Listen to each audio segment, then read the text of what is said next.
Hey, what's up guys? Welcome back to another This Week in Gaming video. The first few days of this week have been pretty exciting with a lot of stuff coming out. So let's just jump right into it.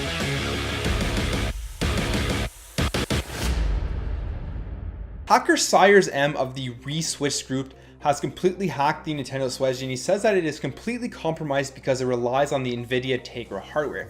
Here's exactly what the hacker had to say. All current hardware can be compromised. They can mitigate vulnerabilities in newer units though, either via a hardware revision or updating the bootrom patches written at the factory. They're currently in the process of doing so with a new system on chip called Mariko. I expect this will be a silent revision, where newer units will start being sold using the newer hardware without any special marketing. Now this is pretty interesting whether you agree with what the hacker is doing or not. They're pretty open about the hacks that they're doing. They're pretty open about what they've done with the Nintendo Switch. But it looks like the Nintendo will have to upgrade their software in order for it not to be completely able to get compromised with the Nvidia Tegra hardware. But it is cool what you can do with it. If you do hack it, you can put ROMs and everything. And the reason they say that they are doing this is that they want to have a strong homebrew community. So whether you believe them or not, that is the reason why they're so open about this and why they are exposing these faults with the Nintendo Switch software. So Yokai Watch 4 will be making its way to the Nintendo Switch in Japan this year. It is not known yet whether this game will be making its way over to North America or to Europe, but since other games have come over, there is a good chance. It really will depend, in my opinion, on how well those games have sold and how well they continue to sell. But it looks like we will be getting a new Yokai Watch game for the Nintendo Switch released in Japan, and you probably could go to the Japanese Nintendo Switch eShop and download that, who knows, but it will be coming for the Switch this year. So with how strong the Nintendo Switch was in 2017, there have been questions about will it be able to keep up that pace with the games and everything in 2018. Well, Mike Muller, the CEO of GameStop, seems to think that there are tons of unannounced Nintendo Switch games still to be announced that will make the Nintendo Switch lineup very, very strong. Here's exactly what he said. We know what happened with the Wii U. I say this is definitely a whole different platform that we saw in the past. We have visibility to the software. So last year was a tremendous year for their software as well as hardware. Between Zelda and Mario Odyssey and all the games that they had, it really drove a lot of hardware sales as well as software. I think this year when we look at the slate of titles, many of which haven't been announced yet, this year looks also very, very strong. So I think at least for 2018, we'll continue to see the strong software slate, drive additional install base on the hardware and increase attach rate. We don't have really visibility for 19 yet, but for 18, it should play out that way. Now this is really good information, at least if it's true, because we do have some good first-party games coming for the Nintendo Switch, like Super Smash Bros. And Metroid Prime 4. Those are the two big titles I think coming out in 2018 that have people most excited for the Switch. And if there's still unannounced games that they haven't showed anybody anything yet, that is awesome. I'm thinking maybe another Animal Crossing game, or I'm thinking maybe another Wario game that they got a patent for, like a Wario Land game. So there's probably still tons of games out there that they could be making that they haven't announced yet for 18, and he could be completely telling the truth. And he probably has a pretty good insight into the games coming out this year that we don't know about yet. So that is pretty exciting. I'm even more excited for 2018 for the Nintendo Switch. So Capcom released a teaser trailer for the upcoming Mega Man X Legacy Collection. And what we thought earlier has become true. They will be releasing it in 2 games. So you'll get the first one, Mega Man X1 through X4. Then the second one, Mega Man X5 through X8. And they showed a teaser trailer of the game that also showed off a new challenge that will be coming with the Mega Man X Legacy Collection. This will be called the X Challenge, where you get to fight 2 bosses at the same time.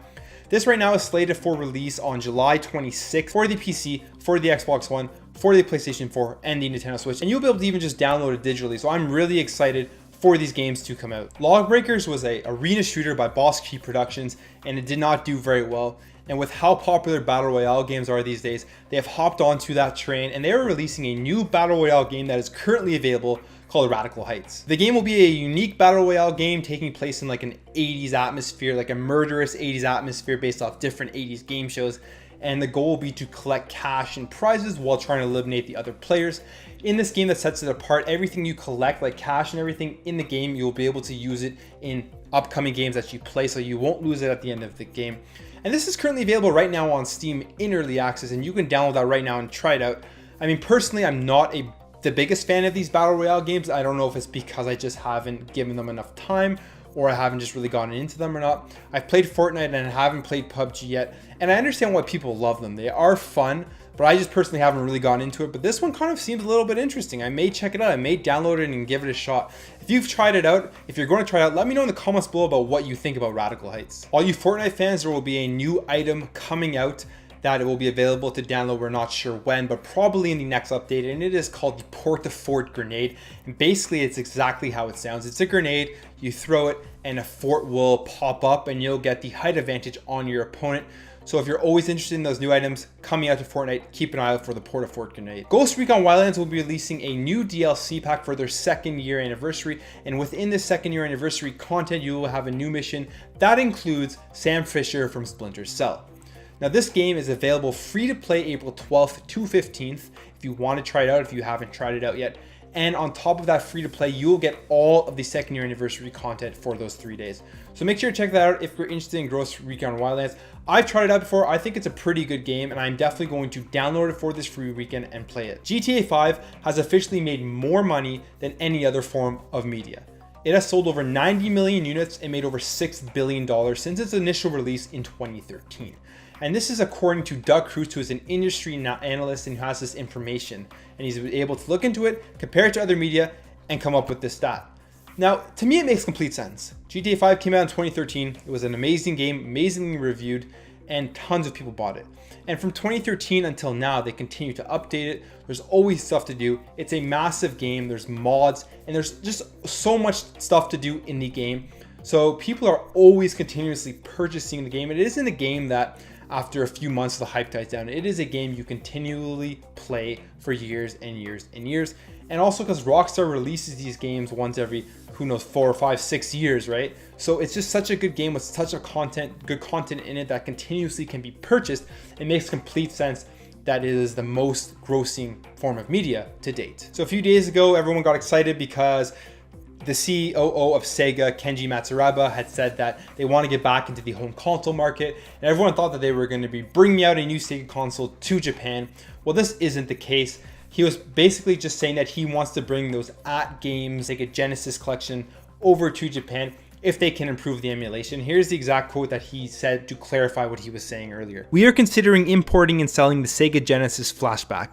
It is a built-in game software primarily sold in North America and Europe." So this is a lot less exciting than everyone thought it was going to be. But it's interesting that everyone got so hyped over Sega coming back out into the home console market that maybe they'll look at that and think of something. I highly doubt it. So just don't get your hopes up about Sega coming into the home console market anytime soon. So that's your news. If you enjoyed this video, make sure to hit that thumbs up button, subscribe if you're new to this channel and you enjoyed the video, leave a comment down below about any of the things I talked about, and I'll catch you in the next video.